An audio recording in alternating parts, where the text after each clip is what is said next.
then so I don't know, people are not here, but if they are, I had a time to define it and make some copies if anyone is interested in knowing them. Because sometimes you want to preach, not here, maybe not here, but somewhere else, you have to define it and then people will understand it. That's what I got. Do you have a different thing? Me? Mm-hmm. Not exactly as I said last week. Yes, these people were regarding them as an outcast. Yes. They always regard them as outcasts. Outcasts, yes. They were part of. They were also the sons of Jacob. You see, as I said last week, from the division of the kingdom, it wasn't everybody that was called a Jew. It's not all the children of Jacob that are called a Jew. They separated it from Israel and the tribe of Judah, adding some other like Ephraim and all of that to them, calling them Jews. For the rest of that's why they were fighting all the time. There is a lot to know about this, and I like the fact that you're talking about the internet.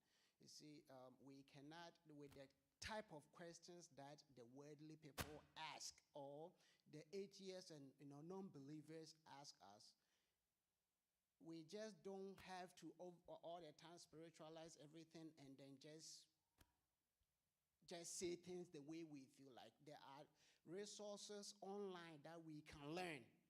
There are resources online that we can learn to understand why some things are the way they are. There is a lot. You talk about the Samaritan, Samaria, the Samaritan woman. There is a reason why Jesus Christ was going. Last week I said something. I said there is something I know. If I'm going to talk about it, it will take a lot of time. But I'm not going to talk about. There was a reason why Jesus Christ was even going to Samaria. He said, the Bible said, for he must need go to Samaria. There is a reason why. And it all has to do with what we are talking about. It all has to do with what we are talking about. If we know about Genesis chapter 34, right? I'm sorry, I don't want to take your time. If you permit me, I'll keep speaking. Let's continue from here, then you come in with that one. That's okay. Yeah, so, that's why instead of saying everything, I chose to read it. Because when you read it, all what you are saying is here. Because, and even they have a proof of the year and everything. And then the Samaritans consider Jews as what? Misguided Israelis. That's what they rather regard them. And then they worship on a different mountain. As the Jews said, okay, we worship on the mountain in Jerusalem. They said no. So now they are saying even if the Jews want it, that they will be part of them, then they have to come and worship on the mountain of Jerizim. See, the reason why the Bible is talking about Jacob's well, they were talking about Jacob's well that we were discussing, is very simple.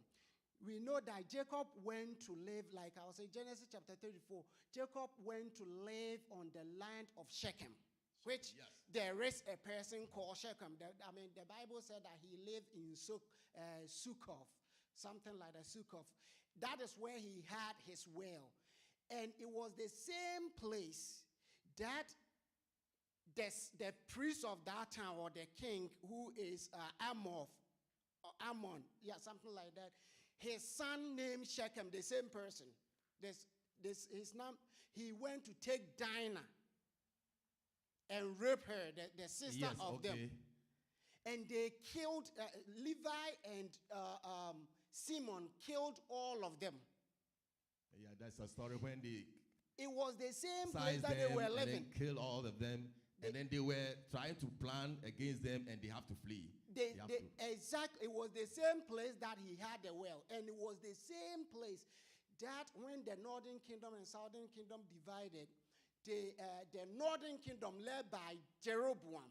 Rehoboam is the son of Solomon, who is leading the southern kingdom, the Judah. Or the Jews, and then Rehoboam. There was a fight between because even he has to flee to Egypt, and then Jeroboam and Jehoshaphat and all that things. They were settling in the same place we were talking about. They were settling in this Shechem, where it was later revolved to Samaria, part of Samaria. So it always come back. It's a lot of history. I'll leave you to. You know one thing, once you begin to read this, then it gives you insight and your belief becomes intact. Then you begin to trust and to believe. You get some inner feelings that you are understanding. You see, you are understanding the Bible into details. Okay, so let's, I have everything that you are saying is here. If somebody is interested, you must have it. Otherwise, let's continue. This thing for today, I think we have to read a little bit of Acts chapter 12. Then I will show something over there. We have to learn one thing today. Then maybe to conclude my listen. And even what you are saying, I have another sermon, another paper on that, which is the Israel and the first carrying away, the first captivity. Why there was the first time they took only Reuben, Issachar, and I think 3 guys' family. They took them away first. Then the second time Nebuchadnezzar came, and then he ransacked, took everybody. But this Samaritan said, no, when you went, there was 200 of them left behind. But if anybody is interested, I made a copy, they can have it. Yeah, the Gad and Reuben, I think 4 of them, their families were taken first. Those were the first people who were taken out. So let's read about Acts chapter 12, 1 to 22. We will not read everything because of time. So we make sure we are on time, within the framework of the time. So when we read the Acts chapter 12, we see that about this time, Herod the king laid a violent hands on. We all know the story, so we're just gonna go around it and then I'll bring my points in. So basically, Herod killed John the Baptist, John the Love, his brother James. He killed James before he killed John the Baptist. This was the same Herod who killed John the Baptist just because he wanted to marry his brother's wife, and John the Baptist was talking about it. That is not good. That is a sin, and he killed his wife. Herod killed his wife and married his brother's wife, and then somewhere along the line, he said he had a feast, and the daughter was dancing, and she danced so well, and to appease the daughter, he said, okay, what do you want me to do for you? And he said, okay, you can go ahead and tell me whatever you want. So what did he say? He said, okay, I need the head of, she contacted the mother, and the mother said, okay, we need the head of John the Baptist. So they went. By then, John the Baptist was arrested, was in the prison. So they went and, make it the long story short, brought him, and then he was killed. They brought the head to the daughter. Here, there are things we can learn from here. Why John the Baptist was killed? When all the prophets born of woman, none was greater than John the Baptist. They tried to kill Elijah. You can't. Just say a word. Sometimes you have to say a word to declare yourself out. John the Baptist would have said no, or he would have called angels to save him. Peter and John, Peter was arrested, and the angel saved him. So why not Baptist? Who was greater than Peter? Greater than Elijah? So, okay, let's go for it. So my point, here we say Peter rescued. So he was in the prison singing, and the people were praying for him, and angel of heaven came down and rescued him. That is verse number 6. But when we continue to verse,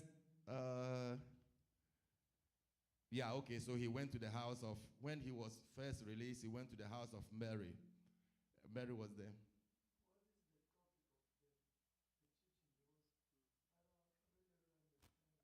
I was I'm trying to bring our attention to the topic of the teaching is today. I'm trying to bring the reason why Peter was. This is teaching. It's not preaching. I have all the titles and everything.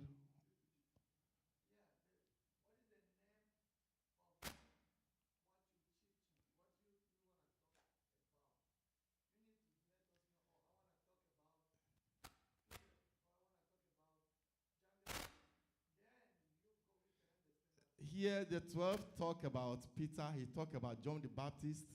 He talk about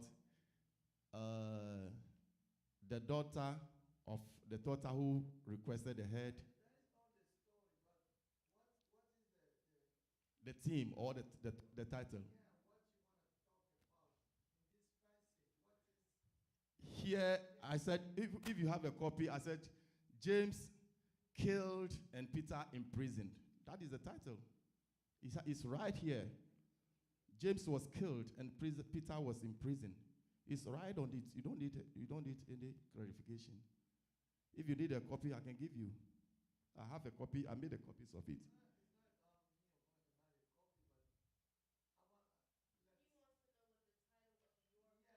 James was imprisoned, was arrested.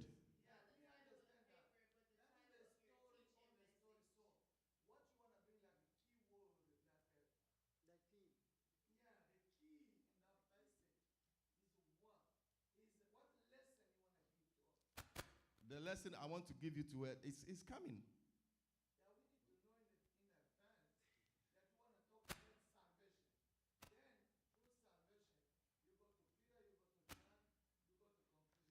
I think this thing happened before. The first time I came here, I was trying to preach, to teach. Because there are so many things that in the Bible that we need to know, but they are not written in the Bible.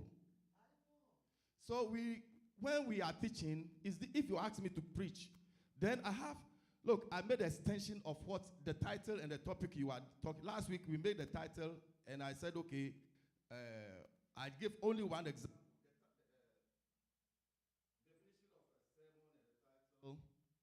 I gave example, and I gave only one example. I gave only one. There's a reason for unanswered prayers. That was the title. And this week, I added two more with my own time. I added example of topical sermon, the knowing God's word. And then the third one is the title, Ability of God. And I've given all this. So this I'm trying to do, I can say, is ability of God. God can do everything. God can save. God can do everything. Ability of God. But this is, I'm trying to land. Sometimes the topic itself come by itself. But okay, let's continue with this. Because I don't, where I am. This Herod, we know his father was also called what? Herod. He who died just in 4 BC before the father died. He was the great Herod. We call him Herod the Great.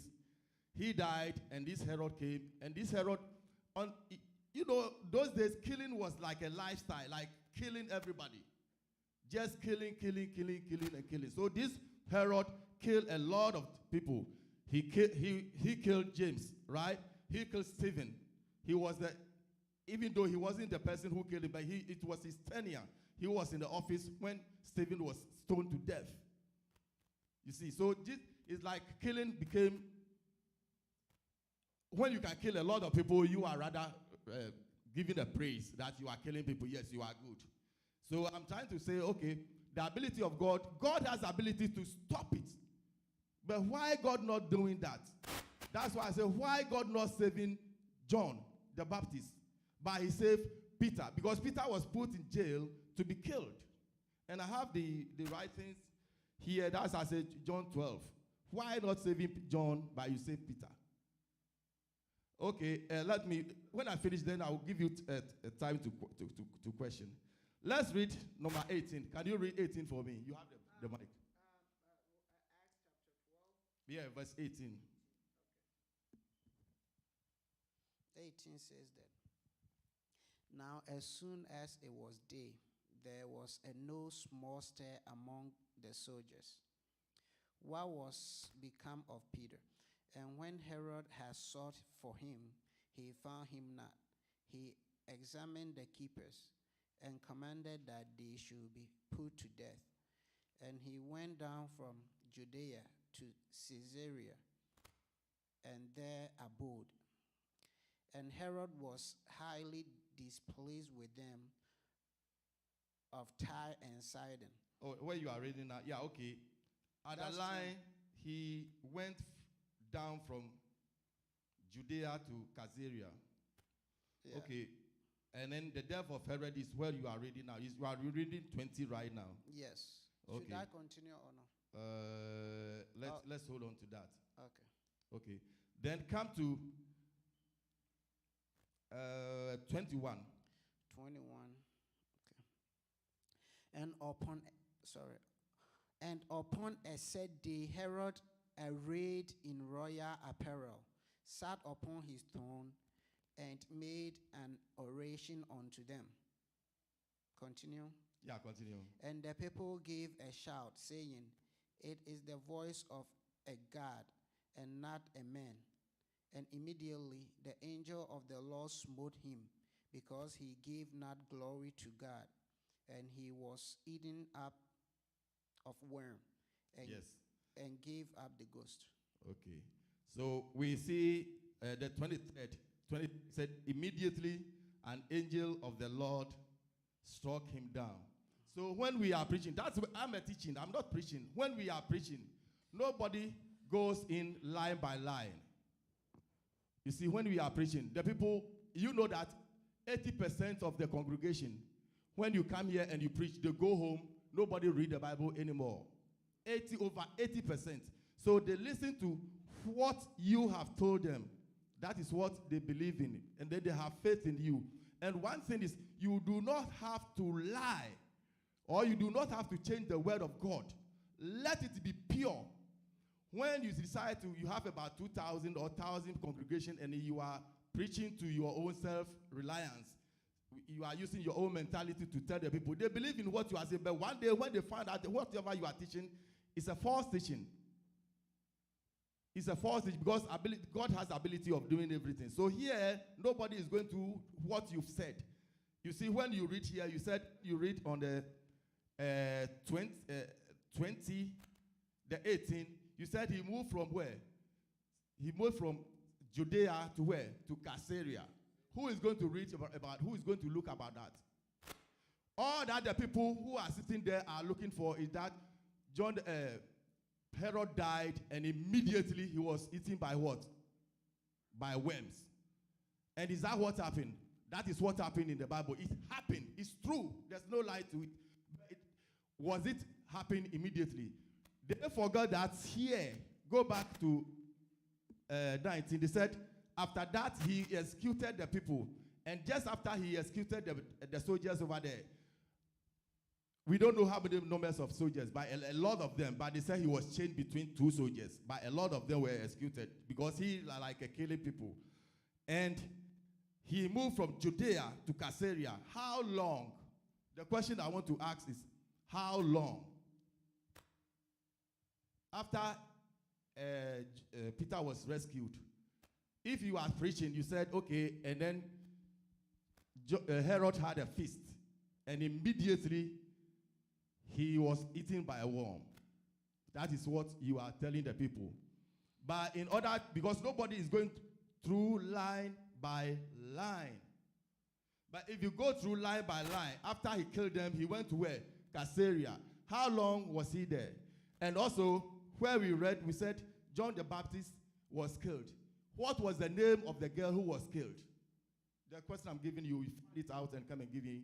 You bring it out next week. The name is in the Bible. The name is in the books. You said the girl?